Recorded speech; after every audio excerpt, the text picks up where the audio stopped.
날씨가 많이 흐린데 이렇게 교회에 오신 여러분들을 주님의 이름으로 환영하고 축복합니다. 우리 찬양과 기도를 받으신 우리 주님께 한번 영광의 박수를 올려드리십시다. 할렐루야. 오늘 하나님의 말씀은 시편 19편의 말씀을 보도록 합니다. 시편 19편의 말씀을 다 펴놓으시고 중간에 빠진 부분들이 있기 때문에 또 주본 앞에 화면을 보시면서 따라오셔도 좋습니다. 제가 읽도록 하겠습니다. 시편 19편 1절부터 있습니다. 하늘이 하나님의 영광을 선포하고 궁창이 그의 손으로 하신 일을 나타내는도다. 날은 날에게 말하고 밤은 밤에게 지식을 전하니 언어도 없고 말씀도 없으며 들리는 소리도 없으나 그의 소리가 온 땅에 통하고 그의 말씀이 세상 끝까지 이르도다. 하나님이 해를 위하여 하늘의 장막을 베푸셨도다. 7절입니다.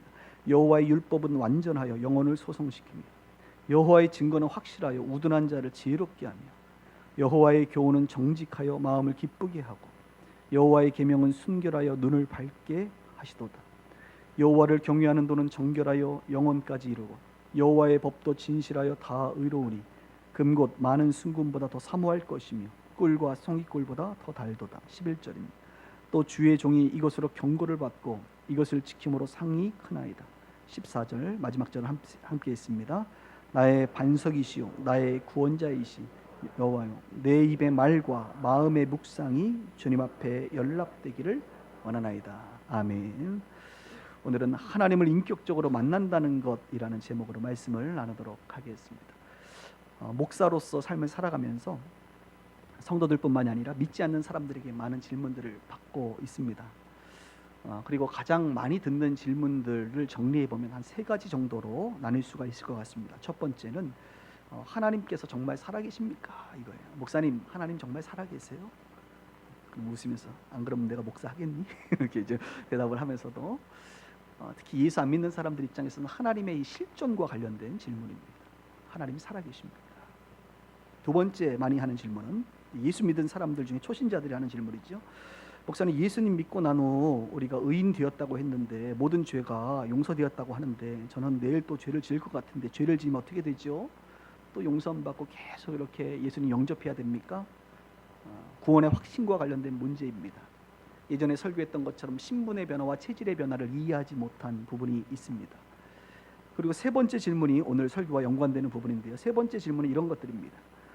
크리스찬들은 하나님을 인격적으로 만났다는 간증들을 많이 하는데 도대체 하나님을 인격적으로 만났다는 게 뭡니까? 뭐 이런 질문들이죠. 여러분들도 이 세 번째 질문들을 종종 받지 않습니까? 강사분들이 혹은 목사님들이 와서 설교할 때 여러분 하나님을 만나셨나요? 그러면 우리가 편안하게 그렇죠. 그런데 앞에 한 단어를 집어넣는단 말입니다. 여러분 하나님을 인격적으로 만나셨나요? 그러면 왠지 모르게 인격적으로 만났다라고 하는 말 속에 그 의미를 정확히 알지 못하기 때문에 왠지 아닌 것 같은 느낌이 살짝 들면서 위축되는 저와 여러분들의 모습을 보게 됩니다.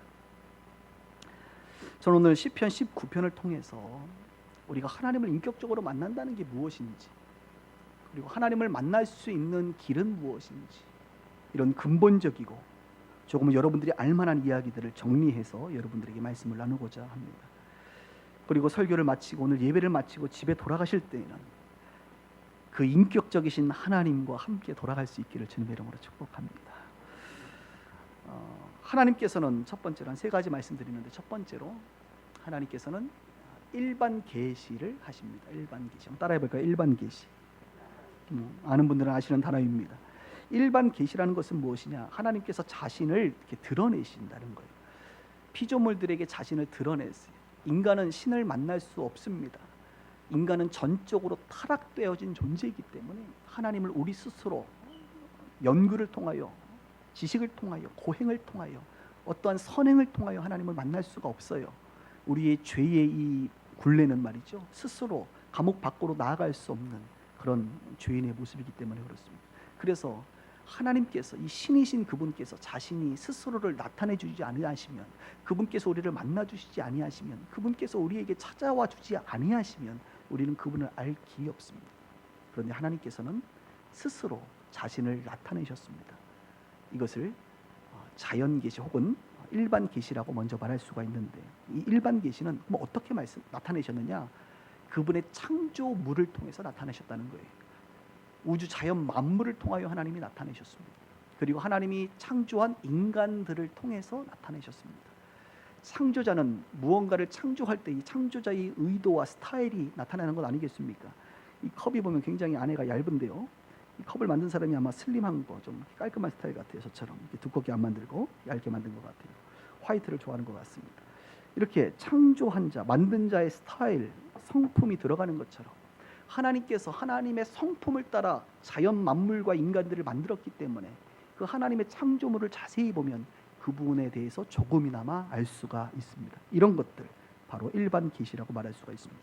그래서 일반 계시를 통해서 인간은 신, 절대자, 우리가 믿는 하나님의 존재를 어렴풋하게 알게 됩니다. 바로 시편 19편이 이 일반 계시에 대해서 아주 잘 쓰여져 있는 성경이라고 말할 수가 있습니다. 한번 1절을 볼까요?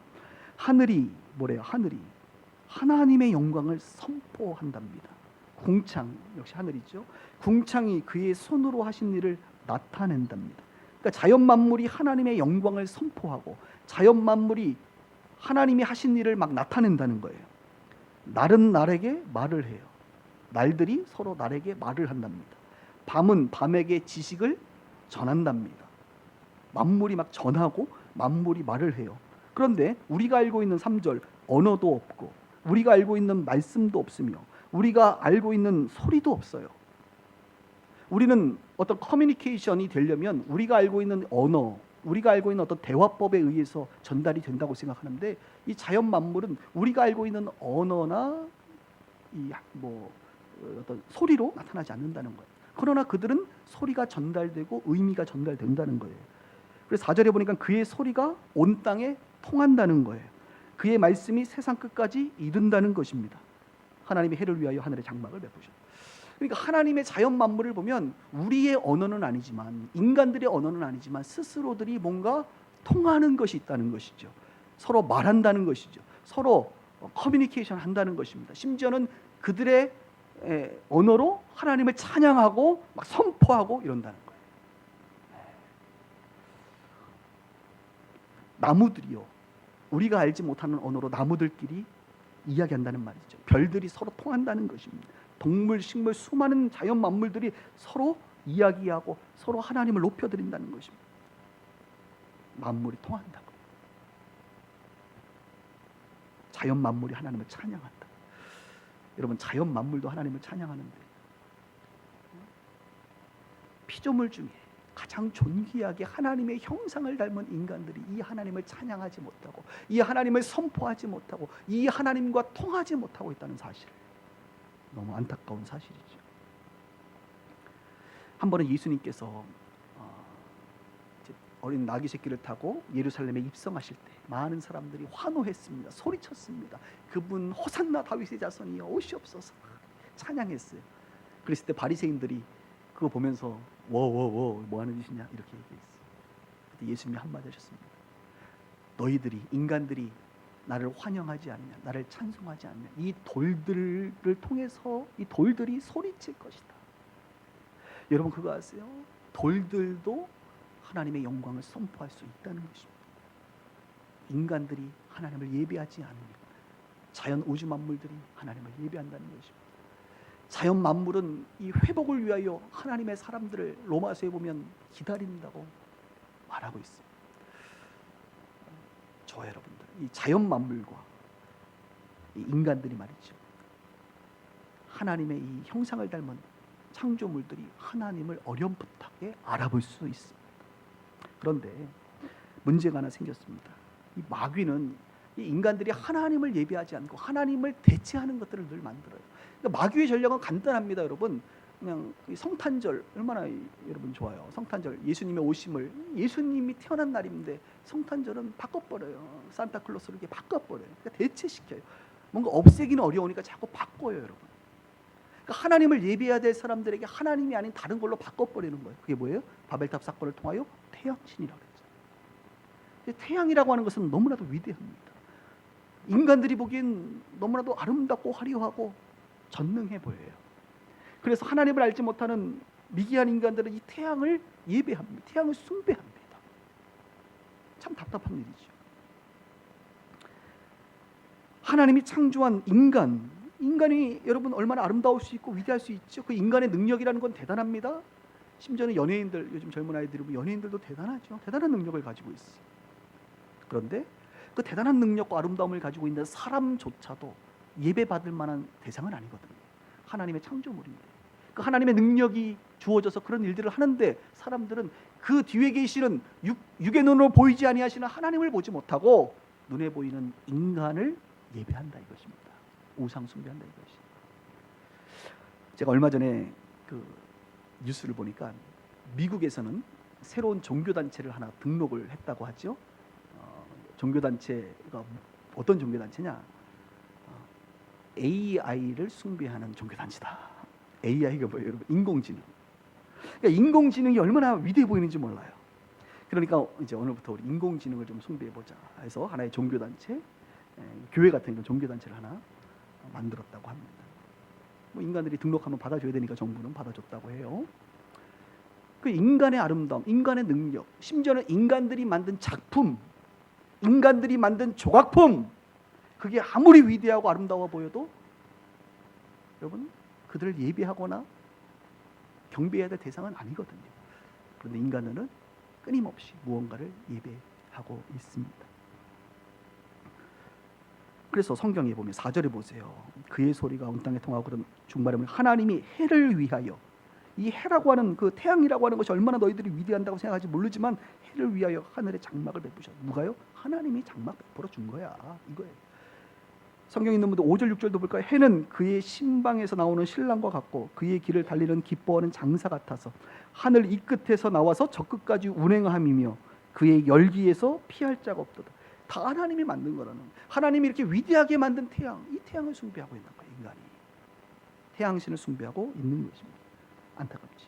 마귀의 전략은 하나님이 아닌 다른 것을 숭배하도록 만듭니다. 지금 여기 앉아 있는 여러분들도 마찬가지. 마귀는 끊임없이 여러분들에게 하나님이 아닌 다른 것, 그것이 심지어는 교회라 할지라도 하나님이 아닌 교회라고 하는 공동체를 예배하는 것, 하나님보다 더 높이 두는 것, 옳지 않아요. 여러분들의 일터, 자녀, 여러 가지가 있어요. 우리가 사랑하는 그것들 다 하나님이 주신 거고 다 피조물인데 그것을 예배하고 그것에 목숨을 걸고 그것 때문에 기뻐하고 그것 때문에 슬퍼하고, 언제 우리가 하나님 때문에 기뻐하고 하나님 때문에 슬퍼하고 그랬습니까?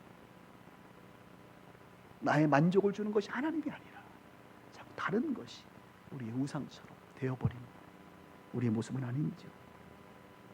그래서 로마서 1장 20절에 보면 이 부분을 잘 설명하고 있죠. 창세로부터 그의 보이지 아니하는 것들, 곧 그의 영원하신 능력과 신성이, 하나님은 영이시기 때문에 보이지 않으세요. 그분의 보이지 않는 그 능력과 신성이 그가 만드신 만물을 분명히 보여 알려졌나니 그러므로 그들이 핑계할 수 없고, 하나님이 만든 만물 속에 하나님의 그 성품이 담겨져 있기 때문에 우리가 신이 존재한다라고 하는 이 사실을 거부할 수 없다는 것이죠. 이는 하나님이 알만한 것을 그들 속에 보이셨다. 하나님께서 이를 그들에게 보이셨다. 우리 양심을 통하여, 자연 우주 만물을 통하여, 일반 계시를 통하여 하나님 이 신의 존재를, 절대자의 존재를 주님은 알려주셨다는 것입니다. 우리 지난주일 오셨던 강사 목사님, 우리 김덕수 목사님께서 본인이 인생의 결정적인 순간에 주님께로 갔던 그 사건을 얘기했지 않습니까?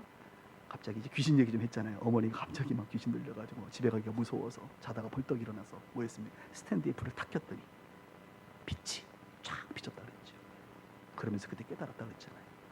어둠, 지금 우리 집은 다 어두운데 귀신은 어두움의 영인데 이 어둠 속에서 빛이 비치니까 어둠이 없어지는구나.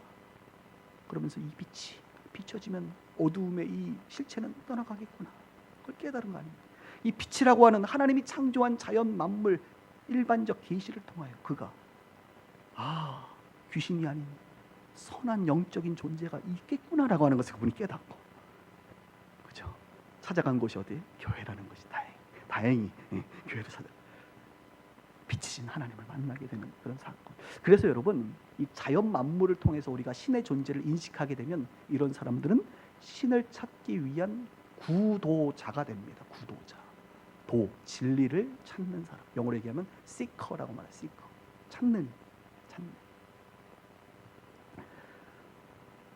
그래서 일반 계시라고 하는 것은 결론적으로 우리로 하여금 자연과 우리 인간의 양심을 통하여 구도자가 되게 한다는 것입니다. 구도자가. 그런데 이 일반 계시로는 충분하지 않습니다. 일반 계시로는 구원에 이르기까지는 부족함이 있습니다. 그래서 구도자, 뭔가 신이 존재하는구나, 절대자가 존재하는구나까지는 접근할 수 있지만, 그분의 위대함과 전능하심을 알 수는 있지만, 구체적으로 그분이 누군지, 그 대상이 누군지, 그분의 이름이 무엇인지, 그분의 그 스타일은 어떤지, 그분의 성품은 어떤지, 그분이 왜 세상을 만들었는지, 그분이 왜 나를 만들었는지, 내가 왜 존재하는지, 그 이유에 대해서는 구체적으로 알 길이 없는 거예요. 그래서 하나님께서 두 번째 이 계시를 주십니다. 그것이 바로 따라해볼까요? 특별 계시. 들어보셨습니까? 특별 계시. 특별 계시는 한마디로 성경입니다. 성경. 이 특별 계시를 통해서 하나님은 자신을 본격적으로 구체적으로 드러내시기로 작정하셨습니다. 어떻게 드러내죠? 그분은 말씀하셔요. 그분이 말씀해서 사람들에게, 한 명도 아니고 한 40명 정도에게, 2017년도 아니고 1600년이라고 하는 긴 시간 동안 40명의 하나님의 사람들에게 일일이 찾아가셔서 말씀하셨어요. 내 이름은 여호와라. 나는 전능한 신이라. 나는 질투하는 자라. 나에게는 불가능이 없는 자라. 하나님이 자신을 계속 나타내시는 거예요. 40명의 사람에게 1600년에 걸쳐서 말씀하셨어요. 그리고 그 사람들이 쓴 문자, 글, 우리가 알아들을 수 있는 문자와 글들을 하나님께서 다 모으게 하셨습니다. 이것을 보존하시기 시작하셨습니다.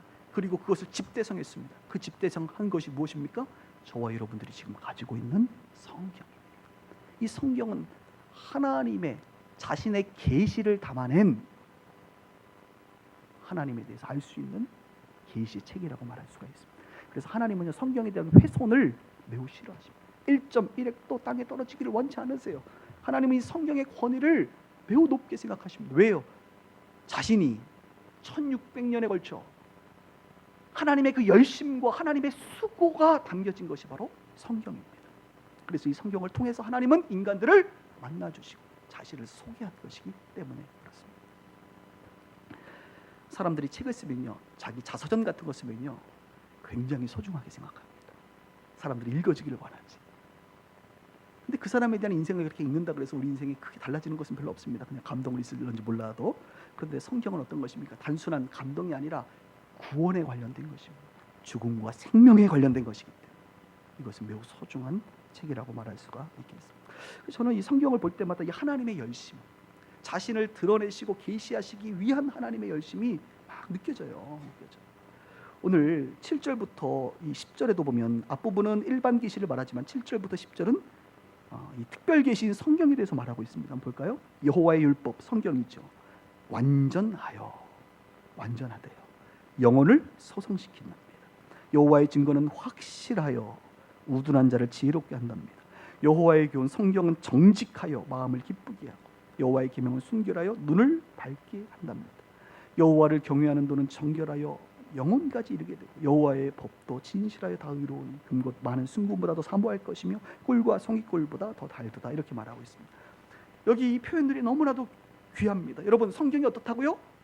완전하대. 완전. 세상에 완전한 게 없는데 성경은 완전하대. 완전하신 그분이 쓰신 성경, 완전하대. 이 완전한 성경을 가지고 우리의 영혼을 소성시키시는, 할렐루야, 리바이벌, 살린다는 거예요. 한마디로 이 영이 죽은 사람들이요, 그래서 이 자연 계시로 구도자가 되어 구도자로서 교회에 와서 성경 이 특별 계시를 접하게 되면 그의 영혼이 살게 됩니다. 구원에 이르게 됩니다. 그리고 하나님의 말씀은 확실하대. 여러분, 다른 거 확실한 거 다른 거 없어요. 성경이 확실합니다. 우둔한 자들로 하여금 지혜롭게 하는. 여러분들에게 지혜는 어디서 오느냐? 하나님의 말씀에서 온다는 거예요. 특별히 지혜가 필요한 분들, 하나님의 말씀을, 이 특별한 계시를 접할 수 있기를 바랍니다. 또 하나님의 말씀은 정직하대요.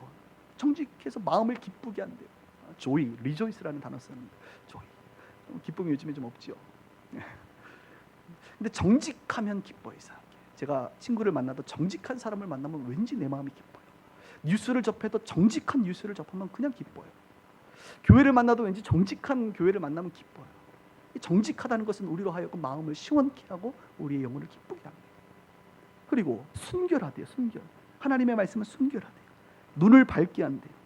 육신의 눈도 밝아. 그래서 성경을 읽으면 눈이 밝아지는구나. 그래서 시력이 안 좋으신 분들이 성경을 열심히 읽어서 눈이 밝아지려고 하시는데, 이 눈은 육신의 눈도 그럴 수. 그거 믿으면 한번 해보세요. 영안의 눈을, 영적인 눈을 열어둔다 이것이. 그래서 여러분, 성경이라고 하는 것은 영혼을 소생시키시고 지혜를 주고 마음을 기쁘게 하고 눈을 밝게 한다. 이런 게 다 뭐예요? 영적인 거, 혼적인 거, 육적인 거 모든 것을 포함해서 성경은 우리를 온전하게 한다 이렇게 말할 수가 있겠습니다. 그렇다고 한다면, 정말 성경이 그렇다고 한다면 어떻게 하셔야겠어요, 여러분? 이 성경을 10절의 표현대로 많은 정금보다 사모해야 돼요. 성경. 왜 사람들이 성경을 사모하지 않느냐? 이 성경의 능력을 모르기 때문에 그런 거예요. 꿀과 송이꿀보다 더 달대요. 그래서 이 성경을 알면 성경을 통해서 이 단맛을 아는 거예요. 정금이라고 하는 것은 99.99%의 금덩어리 아닙니까? 이 금은요, 이 돈이라고 하는 것은, 물질이라고 하는 것은 여러분, 우리로 하여금 영혼을 소성시킬 수 없습니다. 우리로 하여금 그렇게 지혜롭게 할 수도 없습니다. 우리의 마음을 조금 기쁘게 할 수 있어도 온전한 기쁨을 우리 가운데 줄 수 없습니다. 영안의 눈을 열어줄 수 없습니다. 정금보다 더 사모해야 될 것이 있다면 그것은 바로 성경이다. 갑자기 우리가 들어야 될 말씀이에요. 돈을 사랑하고 있는 이 시대의 사람들에게 돈을 사랑함보다, 돈을 사모하는 것보다 하나님의 말씀을 더 사모해야 된다. 꿀과 송이꿀보다 더 난 이 하나님의 말씀과 능력을, 우리가 하나님이 특별히 그런 열심과 수고로 우리 가운데 주신 말씀을 우리가 붙잡고 사모해야 된다라고 성경은 말하고 있습니다. 디모데후서 4장 15절에 보면 여러분 잘 아시는 말씀이죠. 성경은 능히 너로 하여금 그리스도 예수 안에 있는 믿음으로 말미암아 구원에 이르는 지혜가 있게 하느니라. 구원에 이르는 지혜. 모든 성경은 하나님의 감동으로 된 것으로 교훈과 책망과 바르게 함과 의로 교육하기에 유익하다. 이는 하나님의 사람으로 온전하게 하며 모든 선한 일을 행할 때에 능력을 갖추게 하려 함이라. 성경은, 이 하나님의 특별 계시는요, 우리에게 구원을 주고요, 우리를 온전하게 하고요, 우리에게 능력을 부여해 준다는 거예요. 놀랍죠, 여러분? 구원도 귀한데 우리를 온전케도 하고 우리에게 어떤 능력을 부여해 주기도 하고, 이런 유익함이 바로 성경이라는 것입니다. 그래서 시편 1편 우리가 배운 것처럼 복 있는 사람 어떤 사람입니까? 여호와의 율법, 하나님의 말씀을 주야로 묵상하고 그것을 늘 사모하는 자, 이런 사람이 복 있는 사람입니다.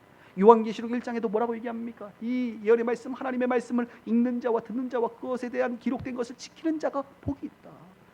여러분, 복이 딴 데 있는 게 아니라 하나님의 말씀, 특별한 계시인 이 하나님의 열심인 성경책, 하나님의 말씀을 대하고 사모할 때에 우리는 복된 자가 되는 것입니다. 구도자들이 특별 계시인 성경을 만나면 구원을 받게 됩니다. 거듭난 그리스도인들이 되고 나서 하나님의 말씀을 계속 접하면 온전해지고 능력이 배양됩니다.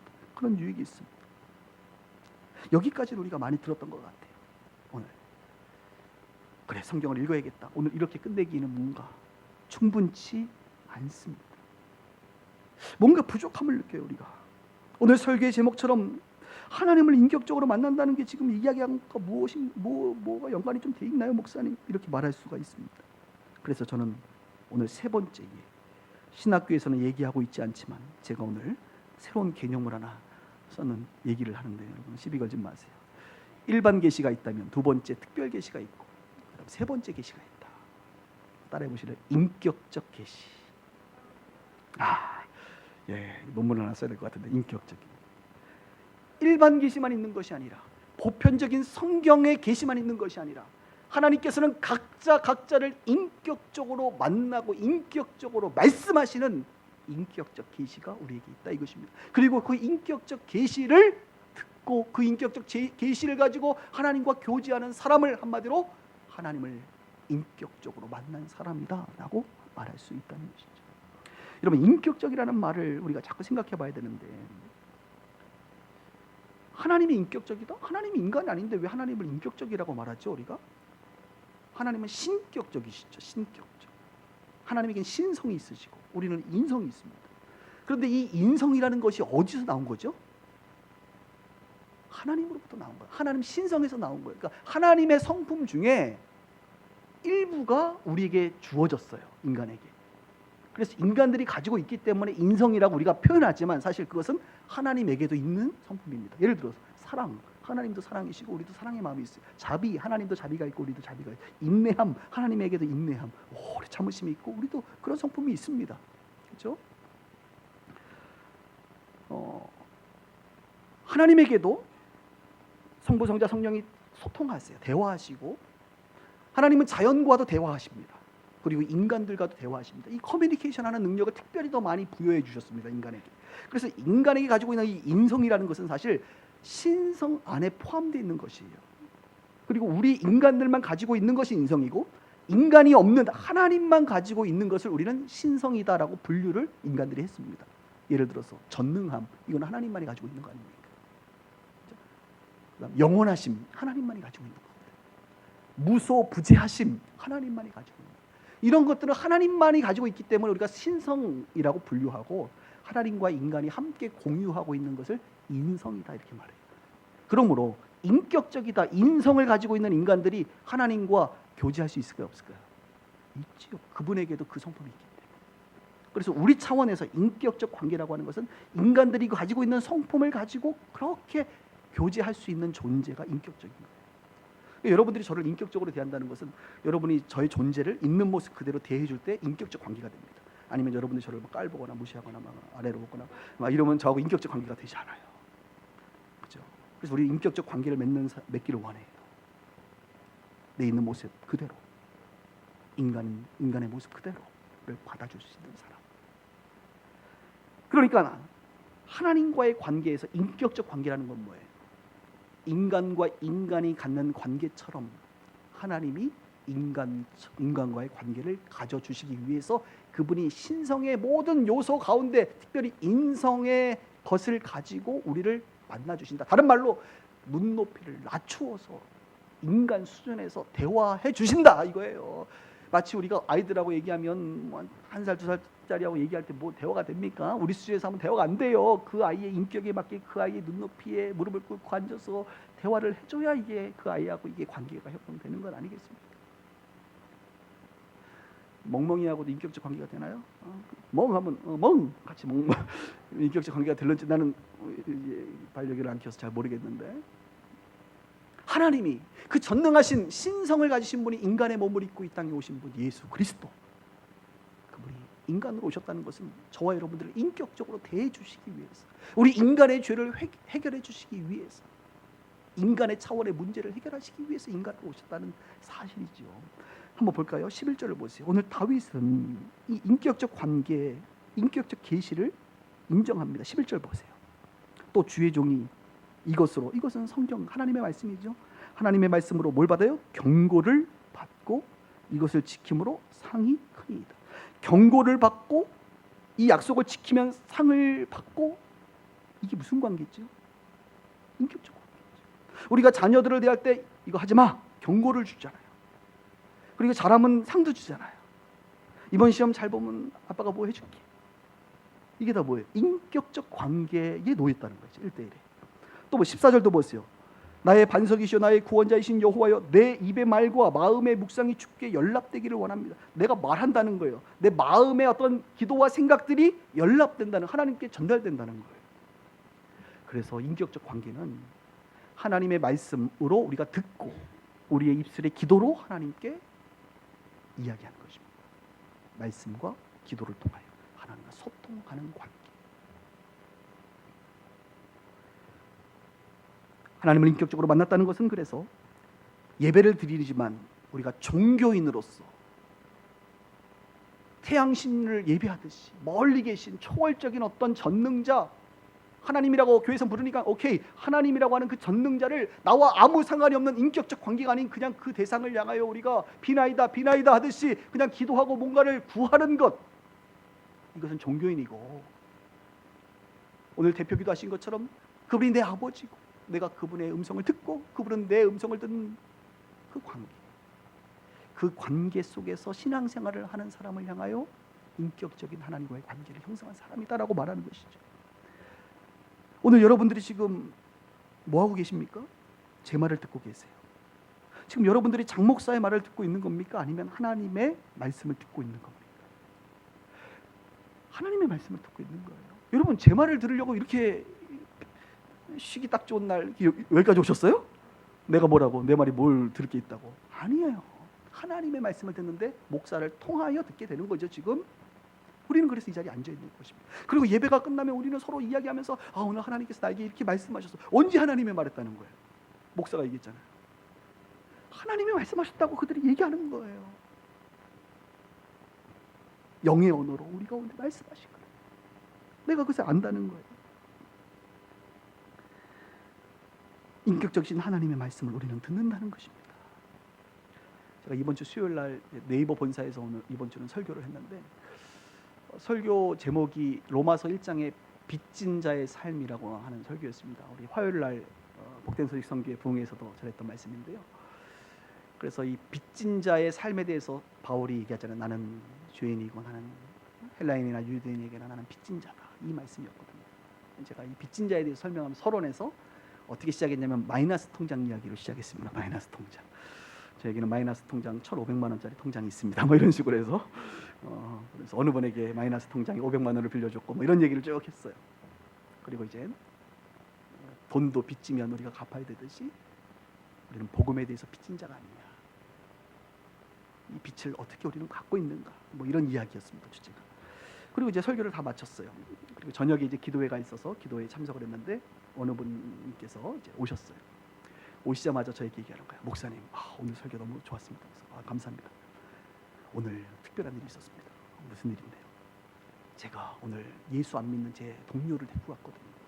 2명을 데리고 왔는데 그중 한 명과 엘리베이터를 올라가면서 무슨 얘기를 했냐면 마이너스 통장은 꼭 필요하다. 뭐 이런 이야기를 서로 주고받았다는 거예요. 그리고 나서 설교를 딱 듣는데 목사님이 마이너스 통장에 대해서 쭉 얘기를 했다는 거예요. 우연이죠. 우연입니다. 네. 우연인데 우연이 아닌 거예요. 그래서 이분이 갑자기 자기가 얘기했던 것에 대해서 목사님이 마치 자기의 사정을 아는 것처럼 이야기를 하니까 귀를 기울이고 예수 안 믿는 사람인데 말씀에 집중해서 예배 끝나고 굉장히 기뻐했다는 거예요. 제가 얼마나 좋았는지 몰라요. 여러분 혹시 그런 거 경험하셨나요? 주일날 예배 드리고 나서 저도 가끔 그런 얘기 들은데 목사님 누구한테 들었지? 내 사정을? 나는 분명히 아내에게도 아무에게도 말한 바가 없는데 오늘 목사님 딱 나한테 하는 얘기인데 제가 하는 게 아니라니까요. 하나님은 여러분의 사정을 아시지요. 하나님은 전능하셔서 여러분들의 마음의 상태를 너무나도 잘 아시죠. 여러분들의 고민과 아픔을 잘 아시죠. 그래서 말씀을 하는데 어느 날은 막 자기한테 하는 말씀이라는 것을 고백한다는 거예요. 이게 뭐예요? 다 하나님이 인격적으로 여러분 한 명 한 명에게 말씀하신다니까요. 그래서 우리는 그 말을 듣기 때문에 오늘도 이 중요한 시간을 내서 와서 다시 한번 주님의 말씀에 귀를 기울여 보는 것입니다. 제 말이 맞나요? 그래서 그날 왔던 자매님이 뭘 느꼈을까요? 다른 거 아닙니다. 그날 뭐 그 설교 듣고 거듭났을 거라고 생각하진 않아요. 단지 한 가지. 어머? 어떻게 알았지? 하나님이 계시나? 뭔가 좀 다른데? 뭔가 나에게 말하는 것 같은데? 라고 하는 하나님의 실존에 대하여 긍정적으로 고민하는 구도자가 되는 것이죠. 구도자가.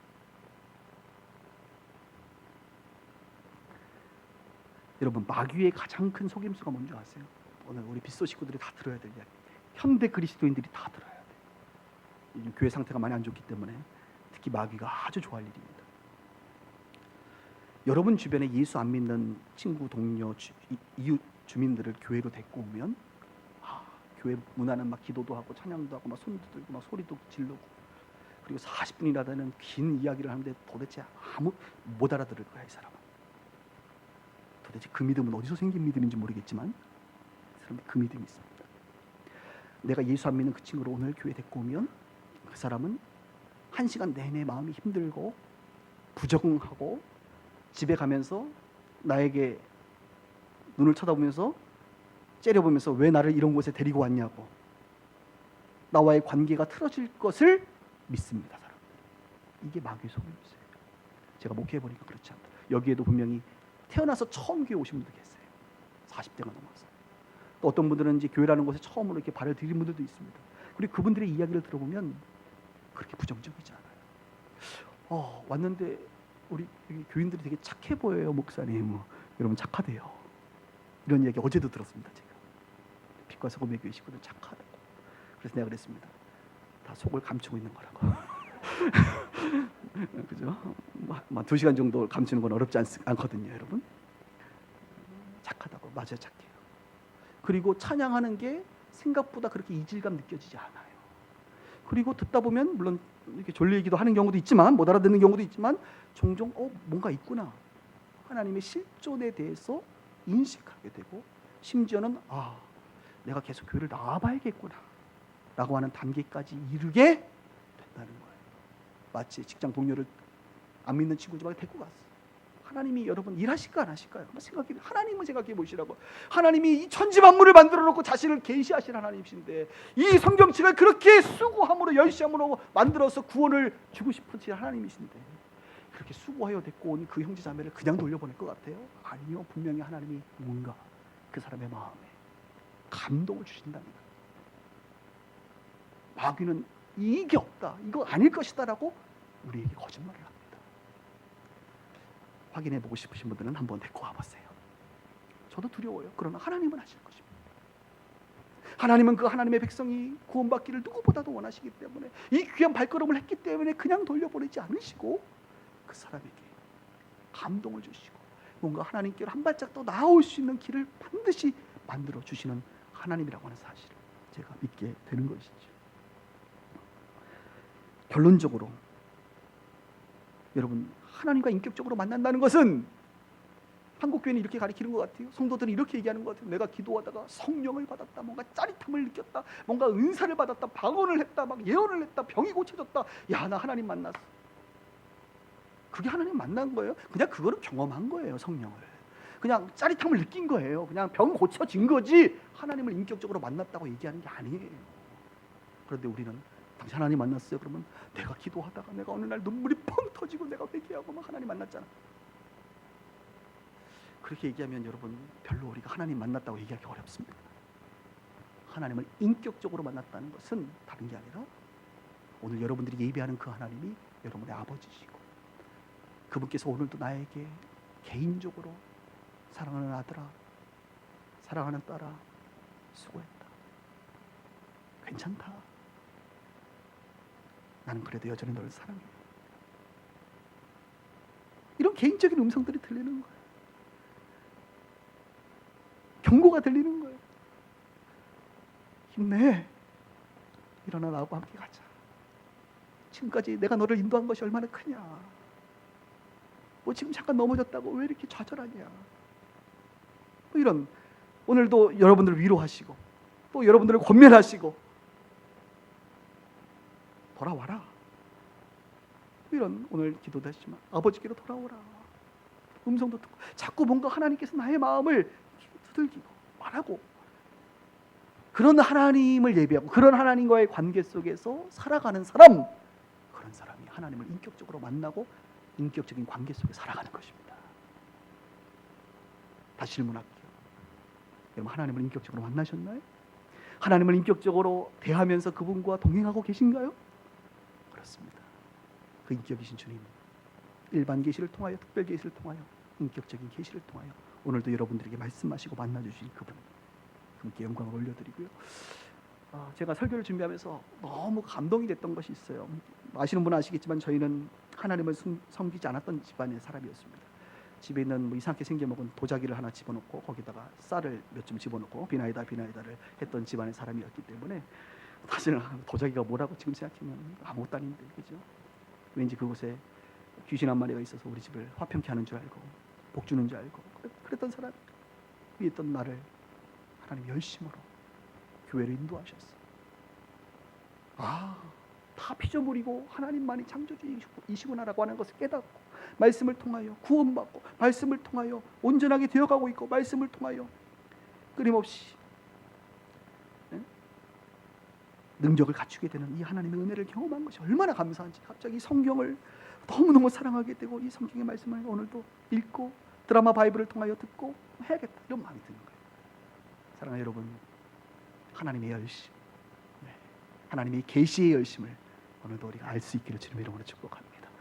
그리고 그 계시의 열심이 하나님의 말씀은 살았고 운동력이 있어 영과 혼과 관절과 골수를 찔러 쪼개기까지 하는 그 하나님의 말씀을 믿음으로 주변에 하나님을 알지 못하는 사람들이 왔을 때 주님은 가만히 내버려 두지 아니하시고 하나님의 말씀은 살았고 운동력이 있어 그 사람을 터치하시고 만나주신다라고 하는 사실을 믿는 그 믿음 가운데 살아갈 수 있기를 주님의 이름으로 축원합니다. 기도하십시다.